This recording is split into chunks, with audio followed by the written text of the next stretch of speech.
بهم والله متم نوره ولو كره الكافرون صدق الله العظيم. صدر اجلاس جمعیت علماء اسلام کے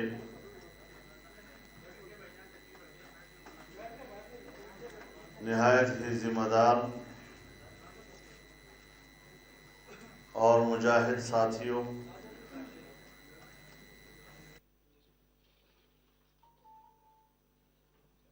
میں اسلام آباد جمعیت علماء اسلام کا شکر گزار ہوں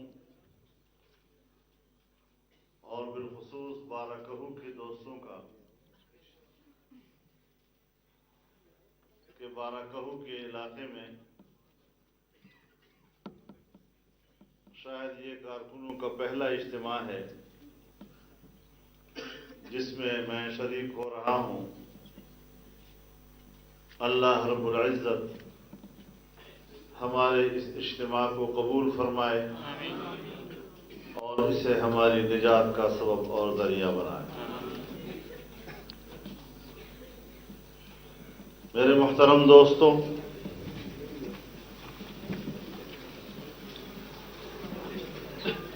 جب ہم آج کے صورتحال کو دیکھتے ہیں اور جس محاذ پر ہم سفارا ہیں،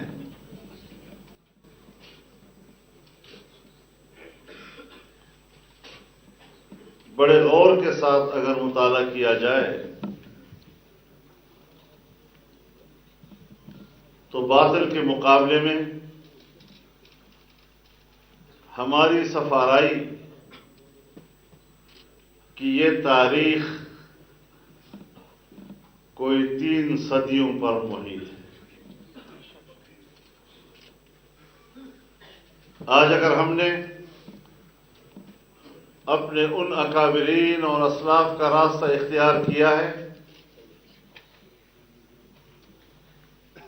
تو پھر ہم نے ان سے وفا کر لی ہے۔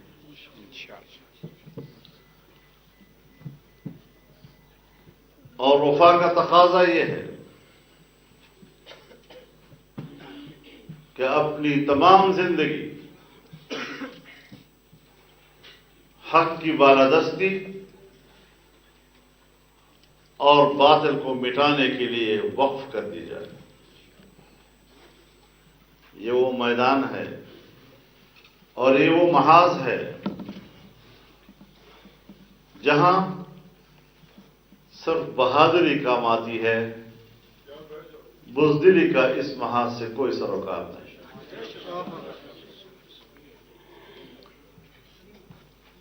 میرے محترم دوستوں،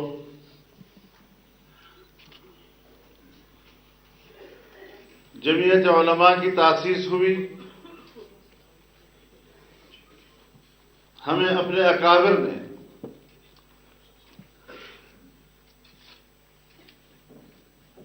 جمعیت علماء کے حوالے سے 2 چیزیں امانتاً عطا کی ہیں۔ ایک جمعیت علماء کا عقیدہ اور فکر، اور دوسرا جمعیت علماء کا رویہ اور منہج۔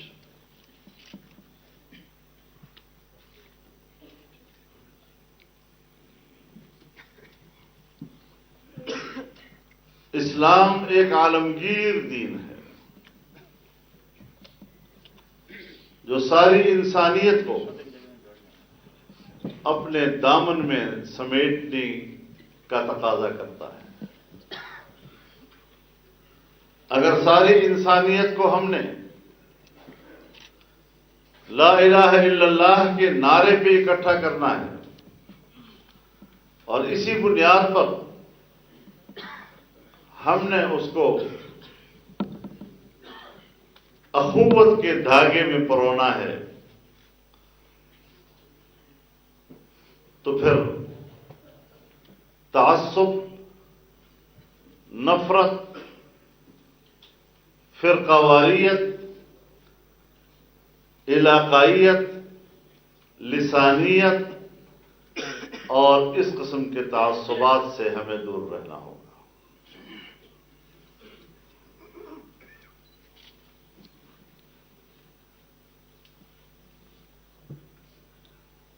ہمارے معاشرے میں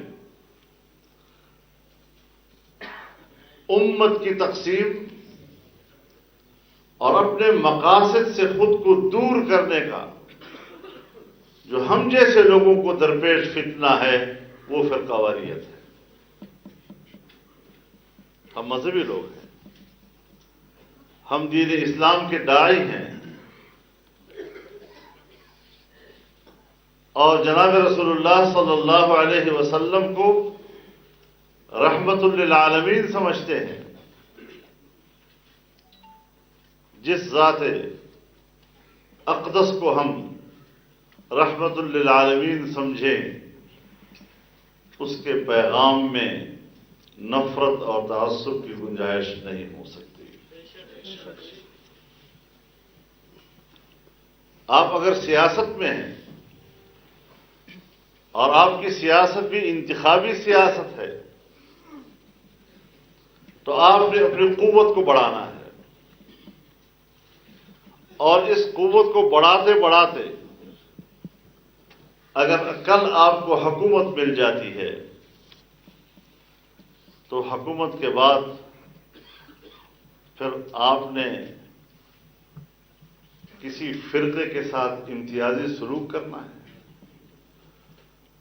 کسی غیر مسلم کے ساتھ آپ نے امتیازی سلوک کرنا ہے،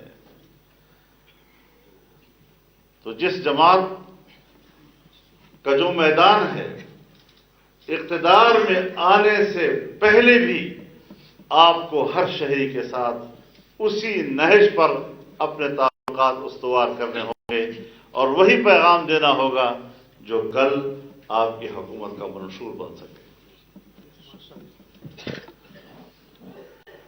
تو میرے محترم دوستوں، ہم نے پاکستان کے آئین کو میثاق ملی سمجھا ہے۔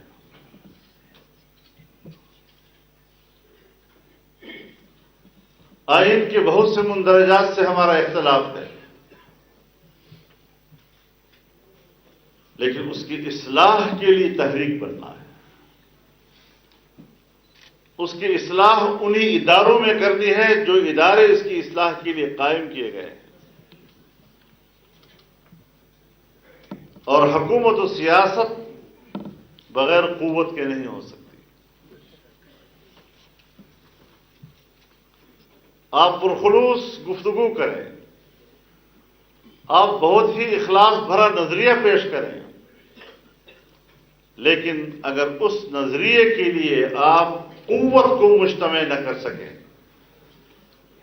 تو قوت کے بغیر سیاست نہیں ہوتی، قوت کے بغیر حکومت نہیں ہوتی، اور جب آپ انتخابی سیاست کریں گے تو پھر آپ کی قوت آپ کا عوام ہوگا۔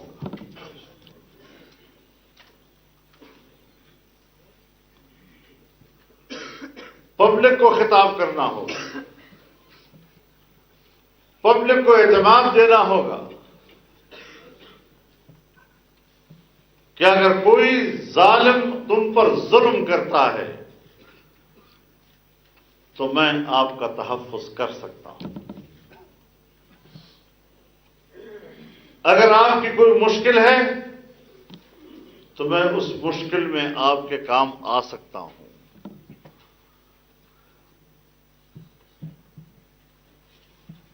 ہمارا نظام، ہمارا معاشرہ، ہماری ثقافت، ہماری تہذیب آج وہ ہر طرف سے دباؤ میں ہے،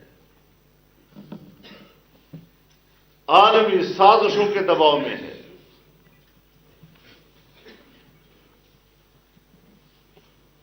اور مشکل یہ ہے کہ جہاں ہماری تہذیب کو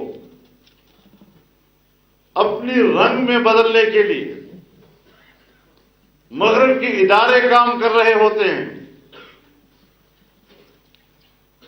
وہاں ہمارے ادارے بھی ان کا تعاون کر رہے ہوتے ہیں. ہمارے ملک میں بھی ایسی ایسی حکومتیں لائی جاتی ہیں تاکہ ہماری سرزمین پر اور ہمارے معاشرے میں ان کے ایجنڈے کی تکمیل کر سکیں. اور آج ہم اسی صورتحال سے دوچار ہیں.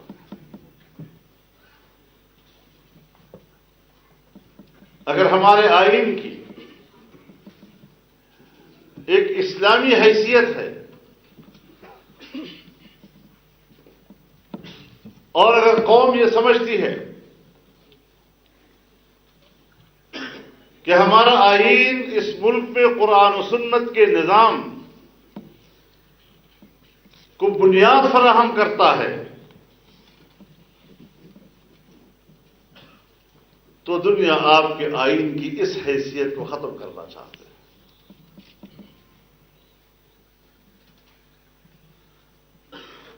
ہماری عدالتوں پہ دباؤ آتا ہے, ہمارے اداروں پہ دباؤ آتا ہے, ہماری پارلیمنٹ پہ دباؤ آتا ہے, اور ہم سمجھتے ہیں کہ اگر ہم نے اپنی قوم, اپنے عقیدے, اپنے نظریے اور اپنی خود مختاری کا مظاہرہ کیا اور بین الاقوامی دباؤ کو ہم نے قبول نہ کیا تو شاید ہم بھوکے مر جائیں گے. تو ہمارے آج کے حکمران تو اسی ایجنڈے پہ آئے ہیں.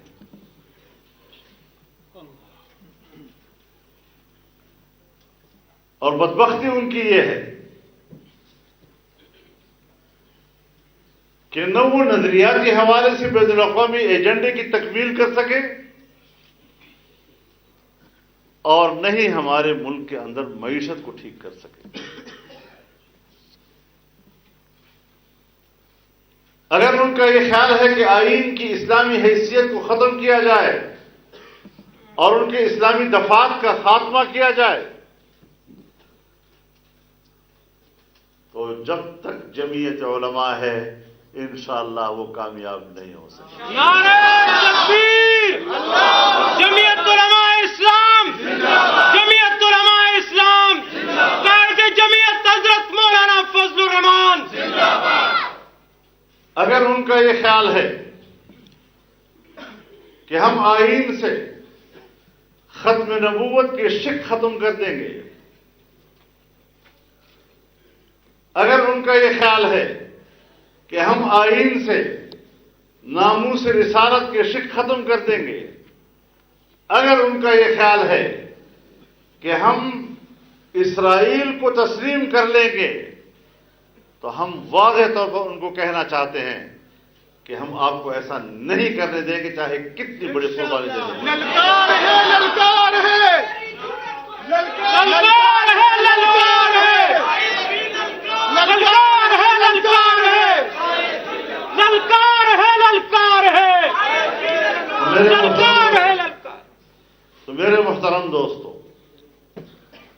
ہمیں اپنے نظریے پر اپنی کمٹمنٹ صرف قوم کے ساتھ نہیں اللہ کے ساتھ کرنی ہے. ہم جمہوریت کی بات کرتے ہیں, ہم آئین کی بالادستی کی بات کرتے ہیں, ہم قانون کی عملداری کی بات کرتے ہیں, ہم پارلیمنٹ کی بالادستی کی بات کرتے ہیں. ہم پاکستان کے ساتھ ہیں, پاکستان کے ساتھ کھڑے ہیں اور اس کے آئین کے ساتھ کھڑے ہیں اور ہم اس ملک کو ٹھیک کرنا چاہتے ہیں.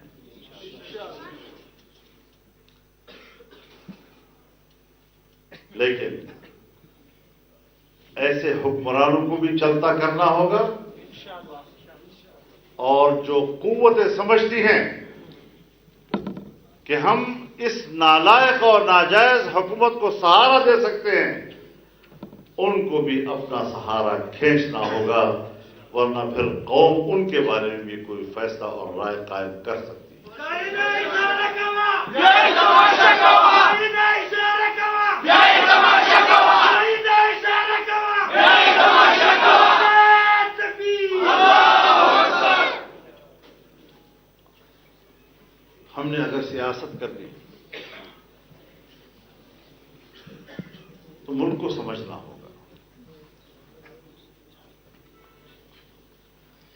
ایک تو ہمارا الیکشن ہم سے چوری کیا گیا،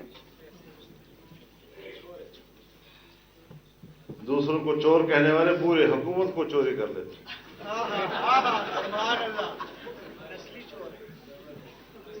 قوم کے ووٹ کو چوری کر لیتے ہیں۔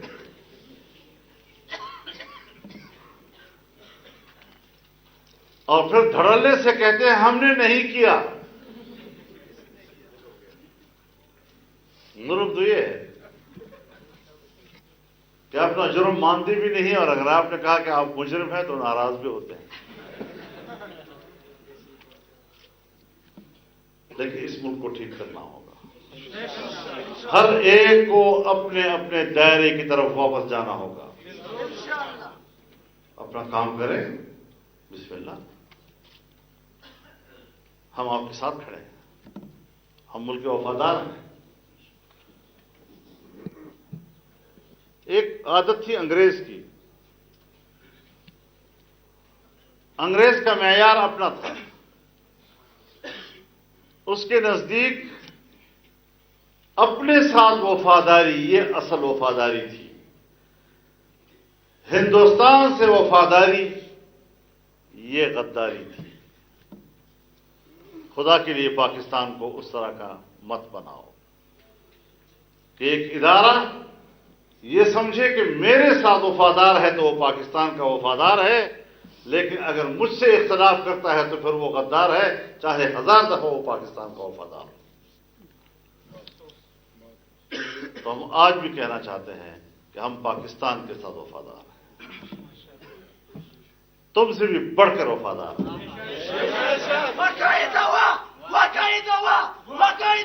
بڑھ کر وفادار ہیں ہم لوگ، اور آپ بھی یہ توقع نہ رکھیں کہ ہم آپ سے اختلاف نہیں کریں گے۔ اختلاف کریں گے، ملک کے لیے کریں گے، وطن کے لیے کریں گے۔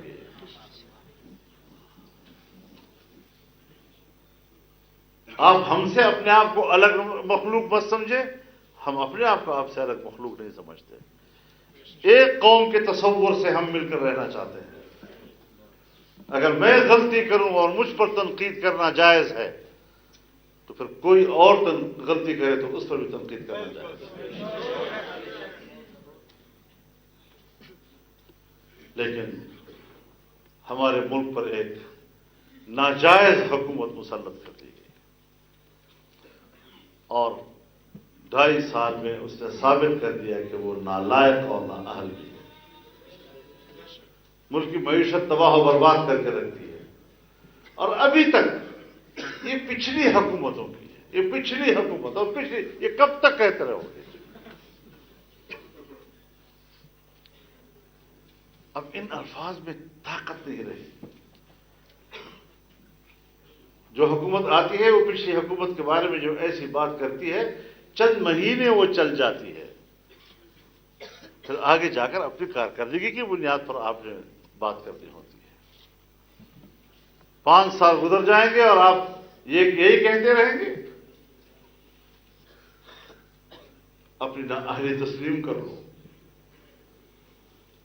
اور اقتدار چھوڑ جاؤ، عوام کو دوبارہ اپنا ووٹ استعمال کرنے دو۔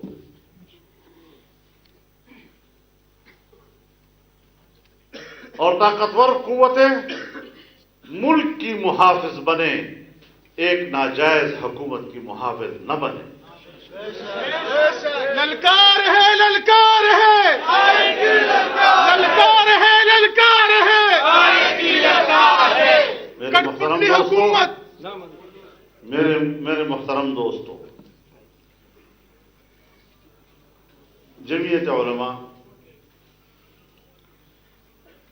پہلے دن سے جہاں کھڑی تھی آج بھی وہی کھڑی۔ اگر ہم نے ماضی میں قربانیاں دی ہیں، اگر ہم نے جیلیں برداشت کی ہیں،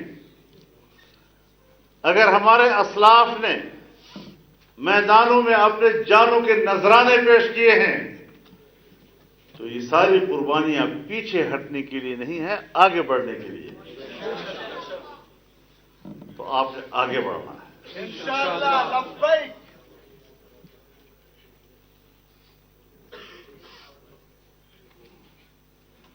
پرزور بات ہوتی ہے میں اب جیل نہیں جا سکتا، میں کیسے لڑوں گا، میں کیسے لڑوں گا، پھر آپ اس میدان میں ہے کیوں؟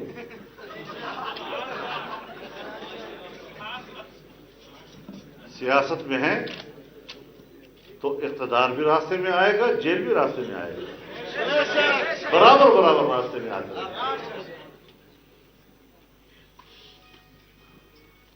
لیکن اپنی منزل کی طرف جانا ہے بس۔ حکومت میں آ جانا میرے نزدیک انقلاب نہیں ہے۔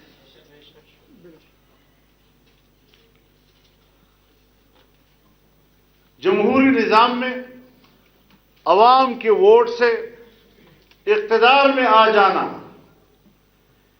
یہ مقاصد کی طرف پیش رفت کا حصہ ہوتا ہے۔ اس کو نظام کی تبدیلی کا نام نہیں دیا جا سکتا۔ اور جس نے سوچا کہ میں آؤں گا تو تبدیلی لے آؤں گا تو ذرا اس کی تبدیلی کا حشر دیکھ لو۔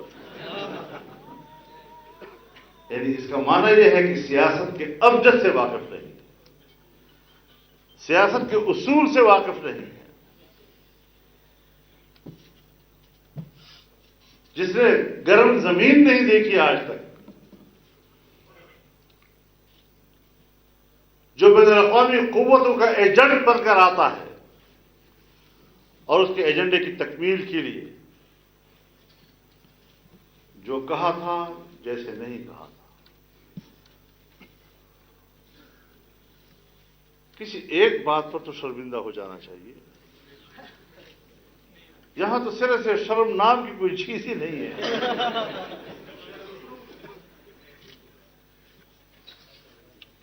تو اس حوالے سے تحریکوں میں اتار چڑھاؤ آتے ہیں، نشیب و فراز بھی آتے ہیں، اور اگر ایک تحریک میں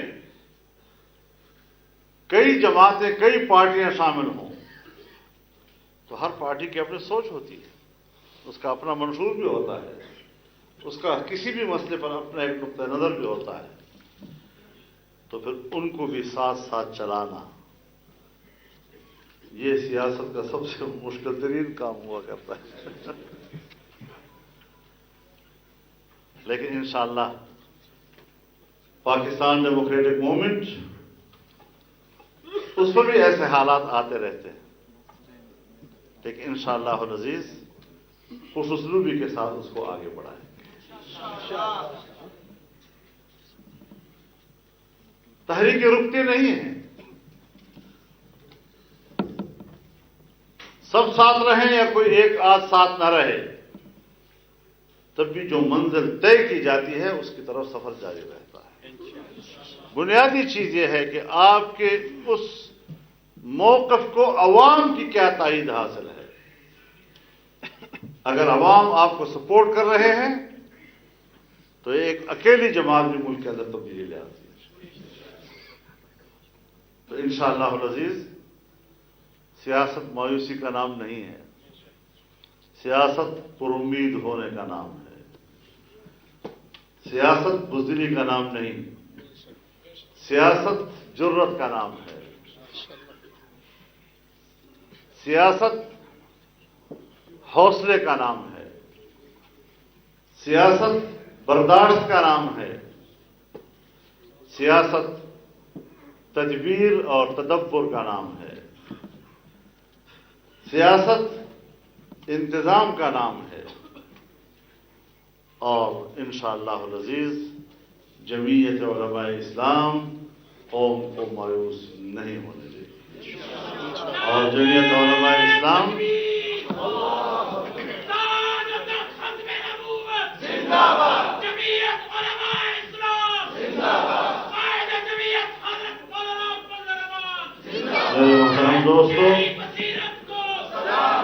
میرے محترم دوستو بس بھی کرو نا، بس بھی کرو، نعروں کی بجائے کام کیا کرو۔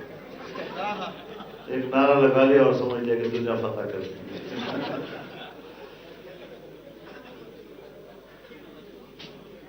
سیاست آگے بڑھنے کا نام ہے،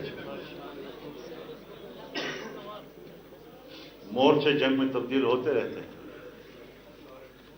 آپ کو پتا ہے، علماء کرام جانتے ہیں، فرار عن الزحف گناہ کبیرہ ہے نا، لیکن پھر بھی اللہ نے فرمایا الا متحرفا للقتال. سبحان اللہ. اگر مورچہ تبدیل کرنے کی نیت سے پیچھے آ گئے اور ایک نئی حکمت کے ساتھ دوبارہ حملے کی نیت سے پیچھے آ گئے تو اس میں پھر کوئی گناہ نہیں. تو انشاءاللہ العزیز بڑی اچھی حکمت عملی کے ساتھ ہم نے آگے بڑھنا ہے، تمام دوستوں کو ساتھ لے کر آگے جانا ہے، اور متحدہ ہمارے جو پاکستان جمہوری تحریک ہے اس کو ہم نے انشاءاللہ متحد ہو کر آگے بڑھانا ہے، اور کبھی بھی ہم نے حکمرانوں کو سکون کی نیند میں سونے نہیں دینا انشاءاللہ.